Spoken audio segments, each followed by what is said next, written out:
5 years have passed since the violent storming of the US Capitol on the 6th of January 2021, a day that shocked the world, a day many of us still remember vividly. But today, I'm asking you, what if everything we've been told about that day was wrong? What if the truth has been deliberately twisted? What if the guilty have been absolved? And what if the blame has been shifted to the innocent? In a stunning new move, the White House has presented a version of events that rewrites history. The rioters who violently breached the Capitol are now portrayed as victims. Law enforcement, once seen as defenders of democracy, are now blamed for escalating the violence. But can this alternative reality stand up to the facts? Today, we will examine the evidence, the claims, the dangerous rewriting of history unfolding before our eyes. The events of the 6th of January 2021 are not just another historical moment. They represent a turning point in American democracy. On that day, thousands of pro-Trump supporters stormed the US Capitol. Their goal was clear: to stop Congress from certifying Joe Biden's election win. The consequences were devastating. We have seen the images, the violence, the chaos. But now, the White House is pushing a new narrative, one where the rioters were peaceful protesters and where law enforcement's actions are portrayed as the true cause of the violence. This narrative is dangerous. It not only misrepresents the reality of that day, but it also attempts to rewrite history. It aims to justify actions that cannot be justified, to erase the truth in favor of a more politically convenient story. But what does this revisionism mean for our future? What does it say about the state of our democracy? The events of the 6th of January 2021 are not just another moment in history. They represent a turning point in American democracy. On that day, thousands of pro-Trump supporters stormed the US Capitol. Their goal was clear: to stop Congress from certifying Joe Biden's election win. The consequences were devastating. We've all seen the images, the violence, the chaos. But now, the White House is pushing a new narrative. A narrative where the rioters are painted as peaceful protesters and where law enforcement's actions are blamed for the violence. This new version of events is dangerous. It misrepresents the reality of that day. It tries to justify actions that cannot be justified, and it erases the truth in favor of a more politically convenient story. But what does this revisionism mean for our future? What does it say about the state of our democracy? To understand what happened on January 6th, we must first look at the history leading up to that day. The events of 2021 did not occur in a vacuum. They were the result of years of political tension, division, and misinformation. For months before the Capitol riot, former President Donald Trump and his allies spread false claims about election fraud. They rejected the legitimacy of Joe Biden's victory and promoted the idea that the 2020 election was stolen. These lies were repeated over and over, with no basis in fact. This rhetoric created an environment of anger and distrust. It sowed the seeds for what would unfold on January 6th. But even more than that, it laid the groundwork for a dangerous myth, a myth that, if repeated often enough, can begin to take on the appearance of truth. The White House's new narrative is built on this myth. It tries to paint the rioters as victims, all while erasing the responsibility of those who incited the violence. But the truth cannot be erased. History will remember what really happened on that day. The first signs of violence on January 6 came early. As President Trump's supporters gathered at the Ellipse, his speech was filled with calls to action. He urged them to march to the Capitol to show their strength and determination. But what was hidden in the rhetoric was a dangerous message, one that told the crowd to take matters into their own hands. As the rally ended, the crowd surged toward the Capitol. What followed was a violent outbreak. Rioters smashed windows, breached barricades, and clashed with law enforcement. Police officers were overwhelmed. They were outnumbered and underprepared. But the White House narrative paints a different picture. It claims the violence was provoked by law enforcement. According to this version, it was the police's actions, like using tear gas, that turned the demonstration into chaos. This distortion is not only inaccurate, but it also absolves the real perpetrators, the rioters themselves. The truth is clear. The violence was not instigated by law enforcement. It was instigated by those who chose to break the law and attack the heart of American democracy. To fully understand what happened on January 6, we need to look beyond the surface. We need to uncover the hidden mechanisms at play, the system that allowed this violence to unfold. At its core, this crisis was not just about a mob storming the Capitol. It was about the breakdown of trust in the very institutions that uphold democracy. For months, Trump and his allies had been chipping away at that trust, sowing doubt in the legitimacy of the election results. The mechanism was simple: disinformation. The constant repetition of lies about election fraud created an environment where a large portion of the population believed that their country's democratic process had been stolen from them. This belief drove many to the Capitol, where they saw themselves as defending the truth by stopping Congress from certifying the election. The White House, however, frames the situation as a simple misunderstanding. It portrays the rioters as victims, as though they were merely responding to police aggression. But the true mechanism at play was a campaign of deceit, a campaign that led to the attack on the Capitol, the loss of life, and the erosion of democratic norms. As the day wore on, the situation escalated further.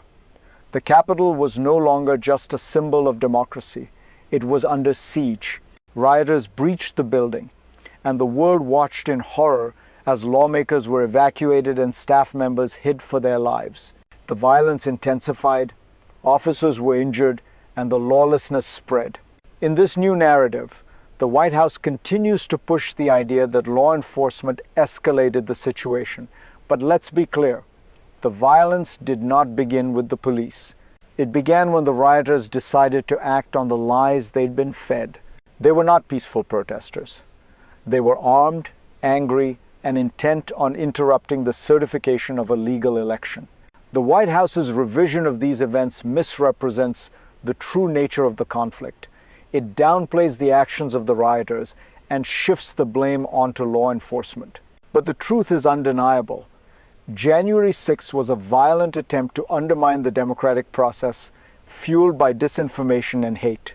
As we reflect on this dark chapter, it's clear that the true crisis was not the chaos at the Capitol, it was the lie that fueled it. As the day wore on, the situation escalated.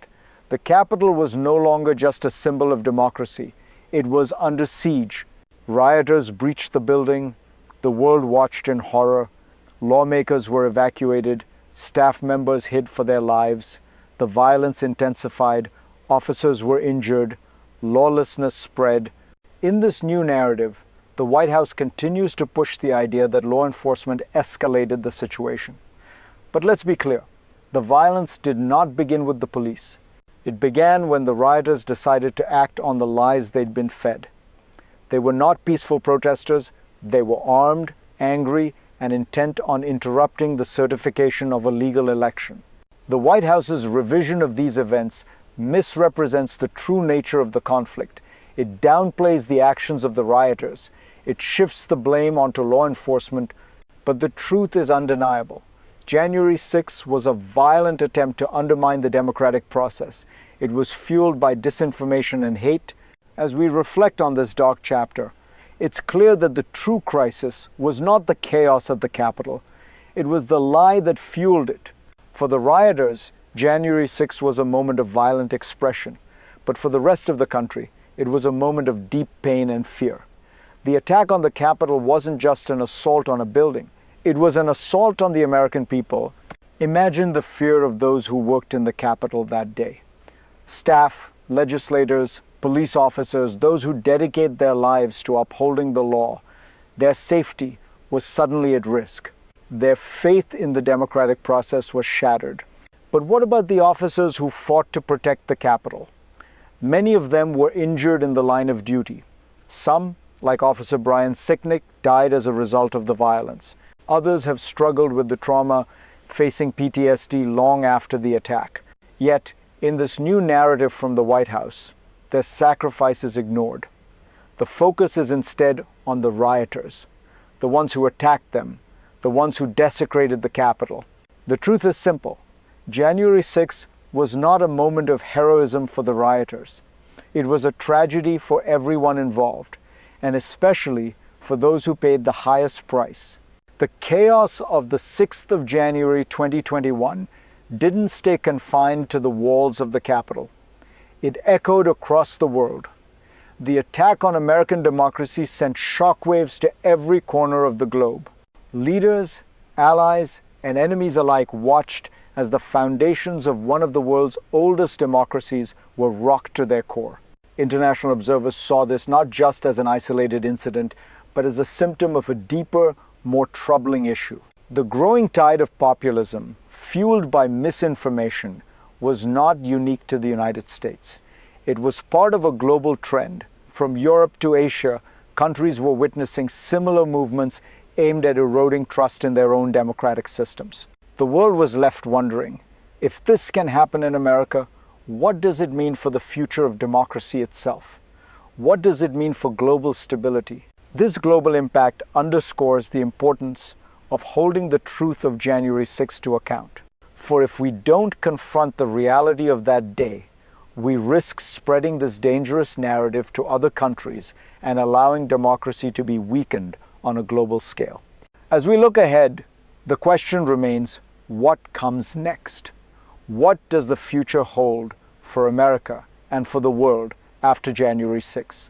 There are three possible scenarios that could unfold, each shaped by the choices we make today. The best case, we confront the truth. We acknowledge the role of misinformation, the violence of January 6th, and the harm done to our democracy. We hold those responsible accountable, restore trust in our institutions, and strengthen the foundation of democracy.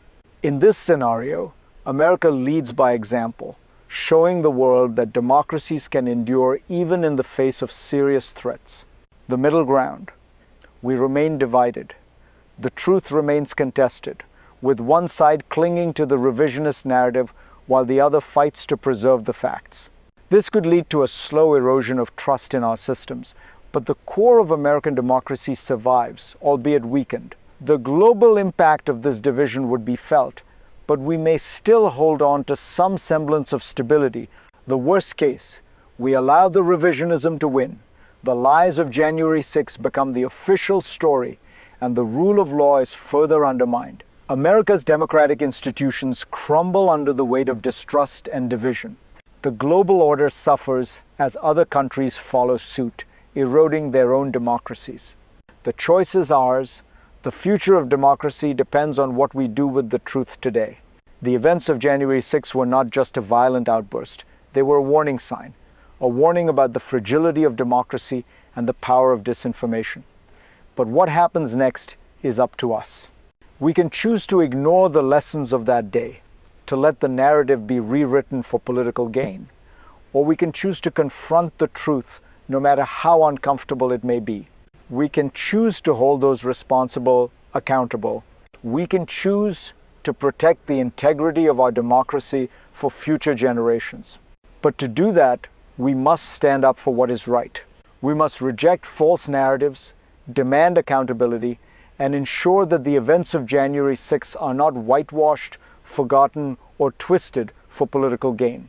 The future of democracy depends on our ability to learn from the past. Let this be the moment we choose truth over lies. Let this be the moment we choose democracy over division. The time to act is now.